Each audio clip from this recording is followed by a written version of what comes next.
جب نبی محترم تشریف لے جاتے تو وہ جو چند لوگ گئے تھے اس کو وہ بھی پلٹ کر واپس آتے اور پھر سے مشرک ہو جاتے، شرک میں مبتلا ہو جاتے۔ اللہ اکبر، کیسی شہادت تھی، کیسی شہادت تھی نبی آخر الزمان خاتم النبیین صلی اللہ علیہ وسلم کی، کہ اللہ تبارک و تعالیٰ کی معرفت میں کتنے مستغرق تھے، کیسا مشاہدہ کیا تھا، کس طرح ملاحظہ کیا تھا، کیسی گواہی دی ہے۔ میں گواہی دیتا ہوں کہ اللہ کے سوا کوئی معبود نہیں ہے۔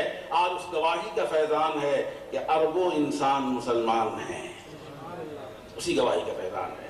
حضرت مخدوم فرماتے ہیں اس مخبر صادق کی تصدیق کرنی ہے۔ آئیے میں عرض کرتا ہوں، اللہ اکبر، سورہ اخلاص، سورہ توحید آپ تقریباً سبھی کو یاد ہوگی، مسلمان کے بچے کو یاد ہوتی ہے۔ قل هو اللہ احد، اللہ تبارک و تعالیٰ فرماتا ہے کہ میرے محبوب آپ فرما دیجئے کہ وہ اللہ ایک ہے۔ دیکھیے اللہ تبارک و تعالیٰ اس طرح بھی فرما سکتا تھا کہ قال اللہ هو احد، کہ اللہ یہ فرماتا ہے کہ اللہ ایک ہے۔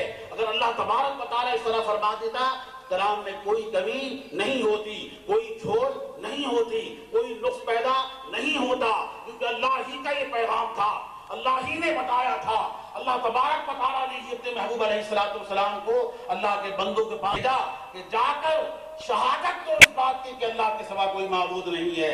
قربان جائیں، اللہ تبارک و تعالیٰ نے اس لفظ کے ساتھ، اس کلمے کے ساتھ، قل کے کلمے کے ساتھ پیغام دیا ہے، ہر مسلمان کو اس کے ضمیر پر دستک دی ہے کہ اے قرآن پڑھنے والے، سننے والے، سن لے، سمجھ لے کہ کلام یوں بھی صحیح تھا کہ اللہ یوں فرماتا کہ اللہ کا فرمان یہ ہے کہ اللہ ایک ہے، لیکن اس نے پیغام یوں دیا، اے میرے پیارے حبیب، اللہ کے توحید تو لوگوں تک پہنچے گی، توحید کا پیغام پہنچے گا، انتہائی مؤثر طریقے سے پہنچے گا۔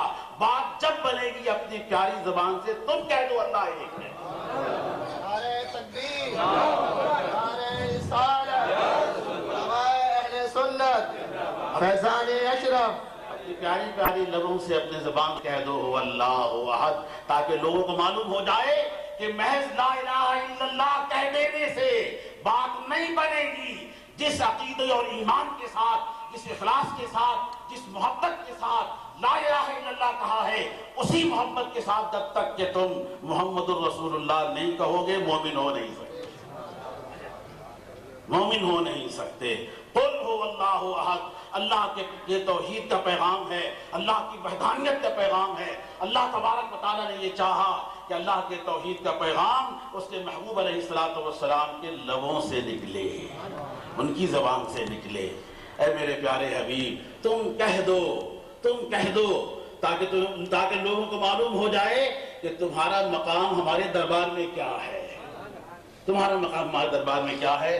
لوگوں پر یہ بات واضح ہو جائے۔ اللہ اپنی وحدانیت کا اعلان از خود بھی کر سکتا تھا، لیکن قل کہہ کر اللہ تبارک و تعالیٰ نے فرمایا خبردار ہو جانا، لا الہ الا اللہ پڑھنے کے بعد تمہارے سامنے ایک بہت بڑی حقیقت آئے گی، ایک بہت بڑی ہستی آئے گی، اور وہ ہوگی محمد صلی اللہ علیہ وسلم۔ جب تک تم یوں نہ کہو گے کہ محمد الرسول اللہ، اللہ کو تمہارے ایمان کی کوئی ضرورت نہیں ہے، اللہ کو تمہاری ایمان کی کوئی ضرورت نہیں ہے۔ آج عالم کفر میں کچھ ایسے بھی ہیں جو لا الہ الا اللہ کے قائل ہیں۔ اگر قرآن کریم نے یہودیوں کا تعارف کراتے ہوئے کہا کہ وقالت اليہود عزیر ابن اللہ، یہود نے کہا کہ عزیر اللہ کا بیٹا ہے، جس طرح نصارہ نے کہا تھا کہ مسیح اللہ کا بیٹا ہے۔ جب نصارہ نے کہا کہ مسیح اللہ کا بیٹا ہے، مشرک ہو گئے۔ جب یہود نے کہا عزیر اللہ کا بیٹا ہے، مشرک ہو گئے۔ اب بھی یہود میں کچھ ایسے لوگ ہیں کہ جو عزیر کو اللہ کا بیٹا نہیں مانتے، وہ لا الہ الا اللہ کے قائل ہیں لیکن مسلمان نہیں ہیں، مسلمان نہیں ہیں۔ سارا عالم کفر لا الہ الا اللہ پڑھ لے، مسلمان نہیں ہو سکتا جب تک کہ وہ دہلیز مصطفیٰ پر نذرانہ عقیدت نہیں پیش کرے گا، مسلمان نہیں ہو سکتا۔ میرے مخدوم نے کہا کہ توحید ایمانی یہ ہے کہ قرآن و حدیث کے موافق و مطابق جو خبر تم تک پہنچی ہے، اس مخبر صادق کے